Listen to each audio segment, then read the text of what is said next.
Hello everyone, আসসালামু আলাইকুম। কেমন আছেন সবাই? চলে এলাম একটা লং ভিডিও নিয়ে আপনাদের সাথে।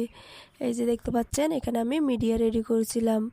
এগুলো হলো গোলাপ গাছের জন্য, আর ক্যাপসিকাম, আর হচ্ছে স্নেক প্ল্যান্ট, যেগুলো আমি নতুন গাছ আনছি ওইগুলোর জন্য।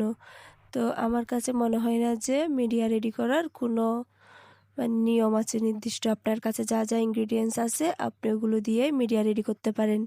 আমি এখানে মিডিয়া রেডি করছি গোবর সার, গাছের গুঁড়ো আর ডিমের খোসা দিয়ে, আর এমনি নর্মাল বাগানের মাটি। তো এই যে এই গোলাপ গাছটা আমি খুব ধীরে সুস্থে বের করছিলাম, আর বের করে যেটা বুঝলাম, ওরা হয়তো বা এটা ছোটো প্যাকেট থেকে বড় প্যাকেটে রিপোর্ট করছে। মাটিগুলো অনেক বেশি জুড়ে ছিল আর গোবর সার মেশানো ছিল। তো যাই হোক, আমি তবুও কিছু মাটি এখান থেকে সরিয়ে নিব, তারপর আমি এটা টবে সেট করে দিব। ধীরে সুস্থে বের করছিলাম, দেখতে পাচ্ছেন মাটিগুলো কীরকম জুরজুরা হয়ে গেছে। এই গোলাপ গাছটা আমি নিচের গোড়াটা অর্ধেকটা প্রায় মাটিতে বসিয়ে দিব, এরপর উপরে মাটি দিয়ে দিব, কারণ গোড়াটা অনেক বেশি নরম মনে হয়েছে, ভেঙে যেতে পারে।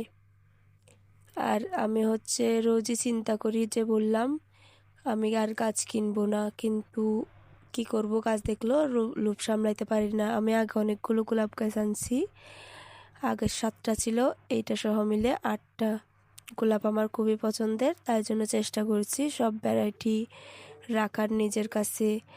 এই ভ্যারাইটিটা ডার্ক সিক্রেট হতে পারে। আগে আমি জুমেলিয়া, অ্যাব্রা ট্যাব্রা অনেক রকম গোলাপ গাছই নিছি, এগুলো এখনও ছোটো। আর নার্সারি থেকে গোলাপ গাছ কেনার একটাই সুবিধা, যে কোনো গাছই আপনি নার্সারি থেকে কিনতে পারেন, কিন্তু সুবিধা একটাই, এই যে গাছগুলো সুস্থভাবে বাড়িতে আসে। আর আমি যে 5টা গাছ অনলাইন থেকে নিয়েছিলাম, ওগুলোর তো অবস্থায় পুরো খারাপ হয়ে গেছিলো, যদিও বা এখন অনেকটাই ঠিক আছে। এই যে কথা বলতে বলতে আমার গাছটা আমি বসিয়ে দিলাম, এখন এখানে পানি দিয়ে দিব। আর মিডিয়ামভাবে রেডি করতে হবে, যেন পানি দিলে সেটা খুব তাড়াতাড়ি শুষে নেয়, এতে গাছের হেলথ খুবই ভালো থাকে। তো এখানে আমি একটু বেশি করে পানি দিয়ে গাছগুলোকে আপাতত একদিন ছায়াতে রেখে দিব, তারপর রোদে দিব। ধন্যবাদ সবাইকে।